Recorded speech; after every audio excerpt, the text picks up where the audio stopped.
I think the type of qualities that Fred has can't be taught. Greatness is only defined, in my opinion, by making a difference.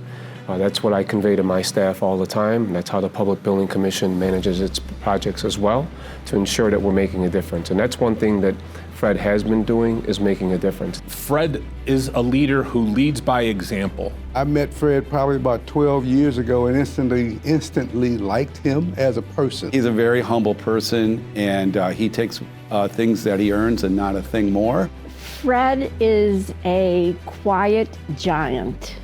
He operates from strength, but he doesn't come across as being loud or it's all about him. He's also listening all the time, and he digests all of that, and in that way creates inclusion among his team. He just quietly does the right thing again and again and again, and keeps showing up with integrity. He takes the time to listen and engage. That simple but powerful habit reflects the kind of leader he is, someone who understands that construction is ultimately about people working together and to build something meaningful. It's that makes him so very special. The company culture at Berglund really reflects my dad. He cares deeply about the people who work there, and that's why so many of them have worked at the company for decades. Culture is the glue that holds a company together. It's what ties together the people, the processes, the strategy. Culture is what makes it all work. And Fred recognized that early on. He's built that culture. He's also realized that culture doesn't happen by itself. A company with a very strong construction reputation. And part of that reputation is that we had good core values. Having known the Berglund Company for over 30 years and meeting and working with so many different staff, you can just see how Fred leads by example. He also is always there. It's not like, well, it's a small project, I don't need to be involved. And the door is always open. I also commend Fred for not forgetting where he came from and understanding that the community comes first and the project comes second. If you bring a problem, he's more interested in the solution rather than the problem. And that's an important trait to have. He's just a relationship person. You know, I've known him for 15 years, and either as friends and as business partners, he's very fair, very collaborative. You have a problem, he doesn't point the finger and say it's your problem, it's our problem. And he works with you to try to solve those problems in a very collaborative manner. One of the first things that struck me about Fred when I met him was I thought he was a very quiet man, but what I realized was that he was a very thoughtful man, and he listens. There is this ability that I've experienced personally on projects with Fred, his ability to lower the energy in a moment that's intense or exciting. He has a very calm demeanor, and I think that helps people get past the emotion of, you know, some difficult situations. And construction is, you know, all hands on deck in a lot of situations. There's owners, there's trade partners, there's architects, and there's community leaders.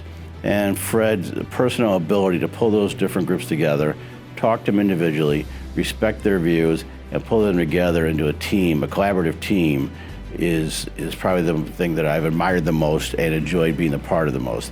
His ability to listen to the community leader as much as the owner, as much as the architect, as much as the trade partners, and get everybody on the same page is a unique skill. Fred is really a great steward for the construction industry. He's always thinking of the industry, trying to improve the industry, and think of his subcontractors as partners and works very closely with them. And I think that's a legacy that Fred will always have. This award, the Award of Honor from the CBC, is unique. I'm so glad Fred is receiving this honor and award. It has to be pretty cool for Fred, knowing when you look at the roster of membership and you see all these names who are on all these construction signs around town, who Fred regularly competes with, but then can take a step back and say, this person's a big contributor and we're going to acknowledge them.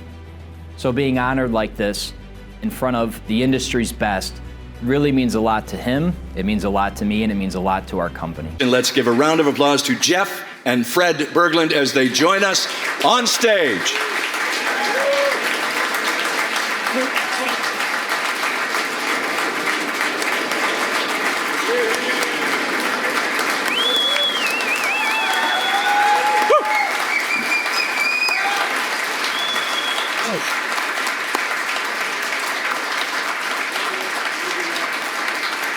Jeff has presented the 30th Award of Honor to his father.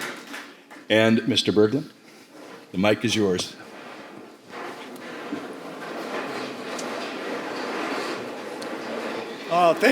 Thank you so much.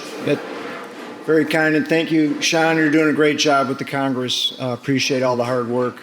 I first got involved with the Congress back in 1991, so it's been 35 years for me.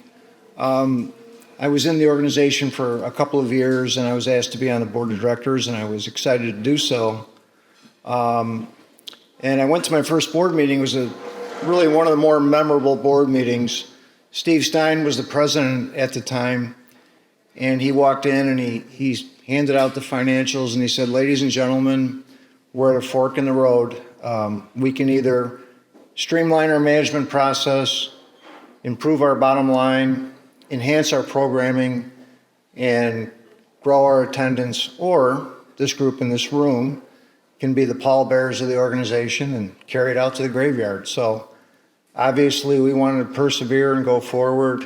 We had some great people on the board, people like Joe Krasinski and Ann Cotter, both who are here tonight, and we worked hard to really improve the Building Congress. And one of the programs we did put into place was the Award of Honor in 1995. So I was at that inaugural luncheon, and we honored Richard Pepper, a true titan of the construction industry.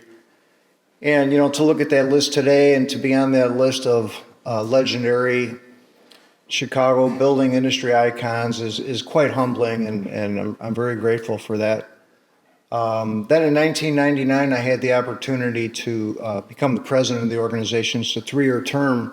So for me, it was really, really cool to be able to usher the Chicago Building Congress into the new century. You only get to do that once every 100 years.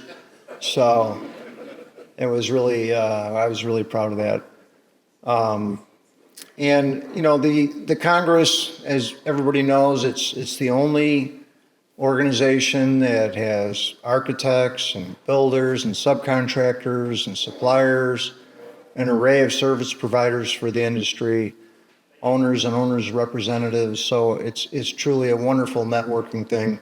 And Berglund Construction, we're really proud to have been part of the fabric of building Chicago, and you know, all those wonderful projects that we've been fortunate to be involved with, 3 of which are getting some recognition here tonight. We're really, really happy about that. And this is our 115th year in business, so I'm really proud now that our 4th generation has taken the leadership and is moving the ball forward, and we will continue to be committed and supportive of the Chicago Building Congress. So thank you very much.